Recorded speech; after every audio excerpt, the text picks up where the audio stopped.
For me, the attention is not important. You can see an example is the social media. I'm not even active on that because I don't live a social media life like many players out there live, and they want this attention and they need it.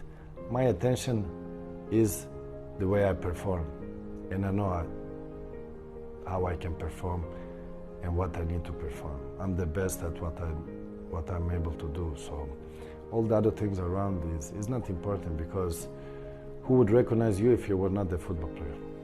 Nobody. So it's not important for me. The world ain't all sunshine and rainbows. It's a very mean and nasty place, and I don't care how tough you are, it will beat you to your knees and keep you there permanently if you let it.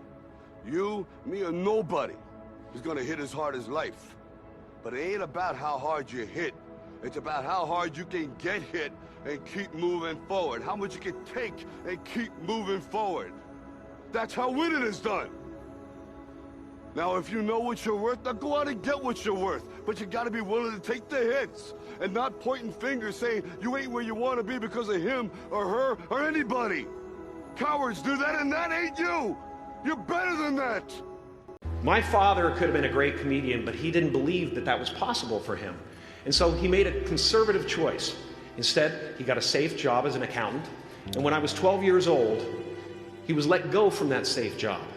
And our family had to do whatever we could to survive. I learned many great lessons from my father, not the least of which was that you can fail at what you don't want. So you might as well take a chance on doing what you love.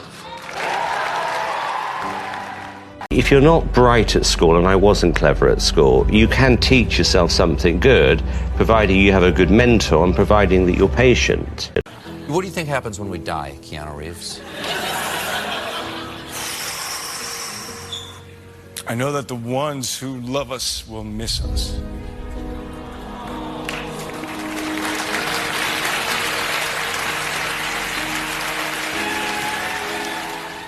Let me share something with you. You can learn all the techniques in the world. If you don't believe in yourself, it won't happen for you.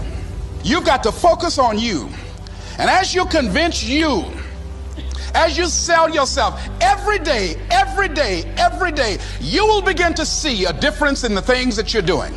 Selling yourself on your ability to perform a job, to achieve a certain objective. Telling yourself every day, here I go again, and I got what it takes. This is my day, and nothing out here is going to stop me. One thing is to make money. The other thing is when you let money make you. And I know billionaires out here that have made all kinds of money and are miserable. And I'll tell you, the worst prison sentence in life you can have is have all the money in the world and be miserable. You gotta have fun. You gotta be happy. That's why I wish the Forbes list, instead of it being the wealthiest human beings in the world, it should be the happiest human beings in the world. Finally say yes to something. What can you do today? What fear can you face today? What can you do today that can move the needle tomorrow in your life? That's what leaders do. That's what people that are role models do. The moment you realize the next step isn't going to kill you, and that next step is the first step to evolving, changing, growing, and learning, and becoming literally the best version of yourself, that's the most beautiful thing. It's not going to kill you. And putting yourself in the game, you're giving yourself an opportunity to achieve something that everybody else said wasn't possible. What will make me love my life the most? The thing that will make me love my life the most is to do the things that are fulfilling. And I think fulfillment has a very specific, universal formula. And that formula is work your ass off to get very good at something that you care deeply about, that allows you to serve not only yourself, but other people. That's it. I found that nothing in life is worthwhile unless you take risks. There is no passion to be found playing small and settling for a life that's less than the one you're capable of living.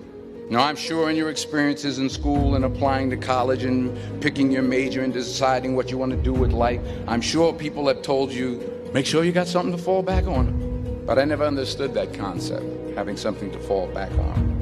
If I'm going to fall, I don't want to fall back on anything except my faith. I want to fall forward. I figure at least this way I'll see what I'm going to hit. Fall forward. Confidence is a choice. Of course, if you don't put the work, you won't be able to do it. It's the same thing if you have an exam at school and you try to look confident, but you have not studied. It's hard to do it. You need to put on the work. And I know every time I don't cheat, I don't cut corner, I put the work into it. But even though I put the work into it, I'm still nervous. But I know I've prepared the best I could have prepared. So it's the same thing when you have an exam and you study the best you could study. You'll be nervous, but you can put a mask and know that you're going there confident because you know you put the work into it. So when I'm going into a fight, I know I put the work into it, so I can put a mask. I win big or I lose big, but I go all in. I don't go halfway. People are going to constantly judge us, whether we go after big dreams or do nothing. We're going to be judged. Either way, if we sit on a couch all day, our parents and our friends are going to be, you're lazy, do something with your life. If we go chase after the most audacious dreams we have, a lot of people are going to attack us and try to bring us down. So we might as well go do something with our lives and say thank you for the feedback and move on.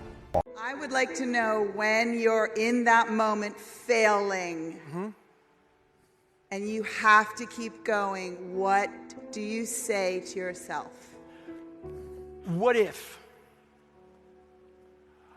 A lot of times I'll be in a 200-mile run or something like that, and I'm all jacked up. Body's broken, mind's broken, spirit's broken. I start to say, what if I can pull this off? When I first walked into the Navy SEAL recruiter's office, he looked at me and said, there's only been 35 African Americans in 70 years make it through. You know what I said to myself? What if I can be the 36th? It's the what if I can pull off a fucking miracle. What if I can become someone that no one thinks I can be? And just me talking about that, I have the hair going up on my arms because it makes me just like, what if? A bad plan is better than no plan. It gives you something to improve. So even if your aim is vague, and even if it's off target, if you start aiming and you see you're off target, then you can shift and you can make it more precise. You start to recognize what you don't want in that. Yes, exactly. Say, exactly. oh, I thought I wanted this, but I don't. Exactly. So let me re-navigate and figure out what I do exactly. want. And you might have to try a bunch of things. Well, you will have to. You can be. That's why you shouldn't get perfectionistic about it. You will absolutely be wrong, but you won't be as wrong as you would have been if you were aimless.